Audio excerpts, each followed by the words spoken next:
YouTube लेलतान सोबेन को काई साथे जोहार तिसिंग आबू इतु आबू हड़ो जागार ची मुंडारी भाषा व मुंडारी लैंग्वेज। আজকে আমরা শিখব কিভাবে সহজে আমরা মুন্ডারি ভাষা শিখতে পারি, তার কতগুলো উপায় জানবো। যেরকম কোনো কিছু কাউকে যদি কাজ করতে বলা হয় বা কিছু করতে বলা হয়, সেক্ষেত্রে মুন্ডারিতে কিভাবে কথা বলা হয় সেগুলো আমরা শিখব। তাহলে চলো শিখি।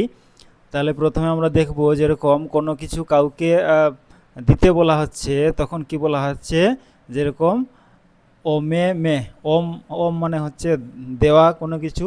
তাহলে যদি আমরা কাউকে যখন দিতে বলছি তখন কি বলছি আমরা, ওমে মে। যদি আমরা কাউকে টাকা দিতে বলছি বা পয়সা দিতে বলছি তখন বলছি টাকা ওমে মে। আবার যদি বলবো আমরা কোনো কিছু খাবার কাউকে দিতে বলছি তাহলে জমিয়া ওমে মে বা যে কোনো। তাহলে এখানে কিছু যদি দিতে বলি সেক্ষেত্রে তখন কি বলা হচ্ছে, ওমে মে দাও। এবারে এই ওমে মের আগে আমরা যে জিনিসটা বা যে বস্তুটা বা যেটা আমরা দিতে চাইছি, দিতে বলছি সেটা এই জায়গাটা বসাতে হবে। যেরকম কাউকে যদি আমরা বলি একটা বই দাও, বই দিতে বলা হচ্ছে, তাহলে তখন কি বলবো, বই ওমে মে, বই দিতে বলছি। এরপরে আমরা দেখব, যদি মনে করো পরেরটা দেখব, বলা হচ্ছে যেরকম ধরতে বলা হচ্ছে, যেরকম আতাং। আতাং হচ্ছে একটা ভার বা ক্রিয়াপদ। আতাং গে মে, আতাং গে মে, আতাং আতাঙ্গে আতাঙ্গে মে বলা হচ্ছে এটা ধরা। কিন্তু এটা কিসে কি ধরা, হাত দিয়ে ধরা। যেরকম জল পড়ছে সেটা আমরা ধরতে পারি হাত দিয়ে, বা কোনো কিছু বাটি বা কোনো কিছু দিয়ে আমরা বালতি দিয়ে সেটাকে আমরা জলটাকে আতাং করতে পারি বা ধরতে পারি, সেটাকে কি বলা হচ্ছে, আতাঙ্গেন মে।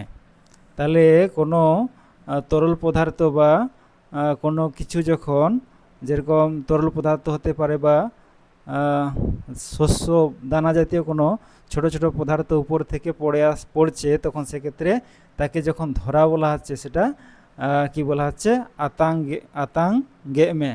আতাং হচ্ছে ধরা। এবারে তখন যখন কাউকে ধরতে বলা হচ্ছে তখন বলা হচ্ছে আতাঙ্গে মে। তাহলে কি বলা, দা আতাঙ্গে মে। যদি জল ধরতে বলা আছে তখন দা আতাঙ্গে মে, হাত দিয়ে ধরা। এবারে দেখবো যেরকম আগুন জ্বলছে, সেখানে আমরা তাকে ফুঁ দিতে বলছি বা কোনো কিছু নেভানোর জন্য ফুঁ দিতে হতে পারে, তাহলে ফুঁকা। তখন কি বলা হচ্ছে, অং। অং হচ্ছে মুন্ডা শব্দ, এটা মানে হচ্ছে ফুঁকা। তো কাউকে যদি আমরা ফুঁ দিতে বলি বা ফুঁকতে বলি তখন কি বলা হচ্ছে, অং গে মে, অং গে মে, অঙ্গে মে। তাহলে ফু দিতে বলছি তখন কি বলছি, তাকে আমরা অঙ্গে মে, অঙ্গে মে। এবারে তারপরেরটা দেখবো আমরা, যেরকম জ্বালাতে বলছি, জ্বালাও। যদি আমরা জ্বালাতে বলি কাউকে, যেরকম আগুন জ্বালাতে বলছি, তাহলে তখন কি বলবো, জুলে মে। জুল মানে হচ্ছে জ্বালানো, জ্বালা। যদি আমরা প্রদীপ জ্বালাতে বলি তাহলে প্রদীপের মুন্ডারি হচ্ছে দিয়া, তাহলে দিয়া জুলে মে, দিয়া জুলে মে। তাহলে এই জায়গাটা দিয়া শব্দটা প্রয়োগ হবে, দিয়া জুলে মে, জ্বালাও। এবার যদি আগুন জ্বালাতে বলা হচ্ছে উনুনে, তখন কি বলা হচ্ছে, আগুনের মুন্ডারি হচ্ছে সেঙ্গেল, তাহলে সেঙ্গেল জুলে মে, সেঙ্গেল জ্বালাও, মানে সেঙ্গেল জুলে মে, আগুন জ্বালাও। এরপরে শব্দ দেখো, যেরকম আপনা আপনি নিজে থেকে উড়াটা কি বলা হচ্ছে, আপির, কি বলা হচ্ছে, আপির। এবারে কাউকে যদি উড়তে বলা হচ্ছে তখন সেখানে বলা হচ্ছে, যেমন আপিরেন মে, আপিরেন মে। এবারে তাকে যেরকম তুমি উড়ো, উড়াটা কি বলা হচ্ছে, আপিরেন মে, উড়তে বলা হচ্ছে। এবারে এটা পরে দেখবো, যেরকম উস্কুরেন, উস্কুরে মে, উস্কুর। উস্কুর মানে হচ্ছে আগুনটাকে ঠেলতে বলা হচ্ছে। যখন উনুনে আগুন আছে তখন সেটাকে যখন ঠেলতে বলা হচ্ছে, সেটাকে মুন্ডারিতে কি বলা হচ্ছে, উস্কুরে মে। ঠেলাটাকে বলা হচ্ছে উস্কুরে মে, আগুন ঠেলাটাকে কি বলা হচ্ছে, উস্কুরে মে। এবারে কাউকে হাঁ করতে বলা হচ্ছে, মুখ খুলতে বলা হচ্ছে, মুখ খুলতে বলা হচ্ছে, হাঁ করতে বলা হচ্ছে বা মুখ খুলতে বলা হচ্ছে, তখন কি বলা হচ্ছে, চাবে মে, চাপ করা মানে হাঁ করাকে মুন্ডারিতে বলা হচ্ছে চাপ চাপ। তো সেটাই কাউকে যখন করতে বলা হচ্ছে তখন হচ্ছে চাবে মে, তখন কি বলা হচ্ছে তাকে চাবে মে। চাপ মানে হাঁ করা, এবং কাউকে যখন আমরা সেটা নির্দেশ করছি যে তুমি হাঁ করো বা মুখ খুলো, তখন কি বলবো আমরা চাবে মে, চাবে মে। এরপরে দেখব যেরকম পাখা দিয়ে পাখা করাটাকে যেরকম ঠাপায় মে, ঠাপা, এটা যেরকম পাখিরা যদি ডানাটা মিলে প্রথম উপরে উঠে তখন ঠাপা ঠাপা করে, বা মুরগিগুলো তাদের ডানাগুলো ঠাপা ঠাপা করে, তো সেখান থেকে ঠাপা শব্দ হয় না, ঠাপা ঠাপা শব্দ হয়। তাই এখানে ঠাপাই, ঠাপা থেকে ঠাপাই মে। অর্থাৎ আবার অনেক সময় দেখা যায় যেরকম কোনো পাখি বা যেরকম চিল, ওরা শিকার করার সময় কোনো প্রাণীকে তারা ডানা দিয়ে আঘাত করে ঠাপ্পা করে, সেটাকেও কি বলা হচ্ছে ঠাপাই, ঠাপ্পা বলা হচ্ছে। তো আমরা এটা যেটা এখানে যেটা শিখবো সেটা হচ্ছে পাখা করাটাকে বলা হচ্ছে হাত পাখা দিয়ে পাখা করা, সেটাকে বলা হচ্ছে ঠাপাই মে। হাত পাখা দিয়ে যেটা পাখা করতে বলা হচ্ছে সেটা কি বলা হচ্ছে ঠাপাই মে। এরপরে দেখবো আমরা পরেরটা যেরকম গান গাইতে বলা হচ্ছে যদি কাউকে, তখন কি বলা হচ্ছে দুরাং মে, দুরাং মে। তখন কি বলা হচ্ছে যদি কাউকে গান গাইতে বলা হচ্ছে তখন কি বলা হচ্ছে দুরাং মে, দুরাং মে, দুরাং মে। অর্থাৎ বাংলা করলে কি দাঁড়াবে গান গাও বা গাও। যদি আমরা বলি যেরকম কাউকে গান গাও বা গাও, তখন কি বলবো আমরা দুরাং মে, মুন্ডারিতে কি বলবো দুরাং মে। এরপরে যদি বাজাতে বলা হয় কোনো বাদ্যযন্ত্র, তখন কি বলা হচ্ছে শাড়ি মে, শাড়ি, শাড়ি মে।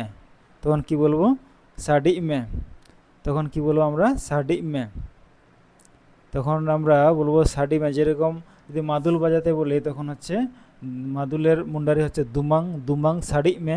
এবারে যদি ঢোল বাজাতে বলা হয় ঢোলকি শাড়ি মে।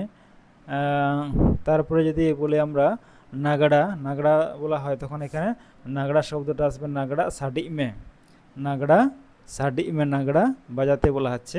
এরপরে তারপরটা যে শিখবো যেরকম ভাত তরকারি রান্না করার কথা বলা হচ্ছে, তখন কি বলবো আমরা মাডি উতুই মে, মাডি উতুই মে, ভাত তরকারি রান্না করো, তখন কি বলবো আমরা মাডি উতুই মে। ভাত তরকারি রান্না করাটাকে কি বলা হচ্ছে মাডি উতুই মে। এরপরে দেখবো যেরকম মাংসকে টুকরো টুকরো করে কাটতে কাউকে বলা হচ্ছে, তখন কি বলা হচ্ছে সামায় মে, সামায় মে, সামাও এ মে, সামায় মে, সামায় মে কি বলা হচ্ছে মাংসকে টুকরো টুকরো করে কাটতে বলা হচ্ছে, তখন সামায় মে, সামায় মে, সামায় মে বলা হচ্ছে, টুকরো টুকরো করে কাটতে বলা হচ্ছে। এবারে তাহলে এখানে কি বলবো যেরকম জিলু, জিলু সামায় মে, অর্থাৎ মাংস টুকরো টুকরো করে কাটো। মাংসকে যেরকম টুকরো টুকরো কাটা হয় সেটা কি বলা হচ্ছে সামায়। তো যেরকম তাহলে জিলু সামায় এও মে। এরপর এটা দেখবো যেরকম কাপড় কাচা, ধোপার মতন যেরকম কাপড় জোরে জোরে কোনো কাঠ বা পাথরের উপর যখন জোরে জোরে কাপড় কাচা হয় তখন তাকে বলা হচ্ছে নুরায় মে, নুরায় মে। তখন কি বলছে নূর থেকে নুরায়, নুরায় মে, জোরে জোরে কাপড় কাটতে বলা হচ্ছে। সেটা আঘাত দিয়ে, সেটা কোনো পাথর বা কাঠের উপর যখন যেরকম ধোপা জোরে জোরে কাপড়কে ভিজিয়ে আঘাত করে বা কাচে, সেটাকে কি বলা হচ্ছে মুন্ডারিতে নুরায় মে, তখন সেটাকে বলা হচ্ছে নূর, নুরা, সেটাকেই বলা হচ্ছে নুরায় মে। যখন ধোপার মতন জোরে জোরে আছাড় দিয়ে কাপড় কাচাটা বলা হচ্ছে তখন সেটাকে বলা হচ্ছে মুন্ডারিতে নুরায় মে। আবার যখন আমরা এমনি সাবন লাগিয়ে নিজেরা দুহাত দিয়ে এমনি আস্তে আস্তে কাচি, সেটাকে বলা হচ্ছে শবদে মে, শবদে মে। তখন কি বলা হচ্ছে শবদ থেকে শবদে মে, শবদ হচ্ছে যেমন কিচড়ি, শবদে মে। তাহলে কাপড়কে সাবন লাগিয়ে তখন কাচতে বলা হচ্ছে, তুমি কাপড়গুলো কাচো, তখন কি বলা হচ্ছে শবদে মে। সাবন লাগিয়ে কাপড়গুলোকে যে কাচতে বলা হচ্ছে তখন সেটাকে কি বলা হচ্ছে শবদে মে। হাত দিয়ে, দুটো হাত দিয়ে যেরকম আমরা নর্মালি কাচি সেটাকে কি বলা হচ্ছে শবদে মে। কিন্তু যখন ধোপার মতন যদি কেউ জোরে জোরে আছাড় দিয়ে কাপড় কাচে তখন সেটা কি বলা হচ্ছে নুরায় মে। আর এমনি সাবান লাগিয়ে যদি কাপড় কাচে তখন হচ্ছে শবদে মে। এরপরে দেখব কাপড় কাচার পরে যখন সেটাকে জলটাকে দুটো হাত দিয়ে নিগড়ানো হয় তখন তাকে বলা হচ্ছে পিটকা এমে। তখন কি বলা হচ্ছে তাকে পিটকা এমে। কাপড় কাচার পরে যখন সে কাপড়টাকে কি করা হয়, জল নিগড়ানো হয়, নিচড় দেওয়া হয়, নিগড়ানো হয়, তখন কি বলা হচ্ছে তাকে পিটকা এমে। তাহলে তখন বলা হচ্ছে পিটকা এমে। যখন কাপড় কাচার পরে যখন জল নিগড়ানো হয়, কাপড়টাকে চিপড়ে বা নিগড়ানো হয়, জল নিচড়ানো হয়, তখন সেটাকে মুন্ডারিতে বলা হচ্ছে পিটকা এমে। এরপরে যদি সেটা অনেক সময় হাতে না মুড়ে সেটাকে জোরে জোরে যদি কাপড়টাকে ঝাড়া হয়, যেটা জলটা বেরিয়ে যাবে, তখন সেটাকে বলা হচ্ছে হিঁজি মে। হিঁজি বলা হচ্ছে। যদি আমরা দুটো হাত দিয়ে নিগড়াই তখন সেটাকে বলা হচ্ছে পিটকায় মে। আবার যদি আমরা সেটা জোর জোর ঝাড়ি তখন সেটা হচ্ছে হিঁজি মে। তখন কি বলবো, আমরা জলটাকে ঝাড়বো যদি আমরা কাপড়ের থেকে, তখন জোরে জোরে যদি আমরা ঝাড়ি জলটাকে জোরে জোরে, তখন সেটাকে বলা হচ্ছে হিঁজি মে। তখন সেটা কি বলা হচ্ছে, তখন হিঁজি মে।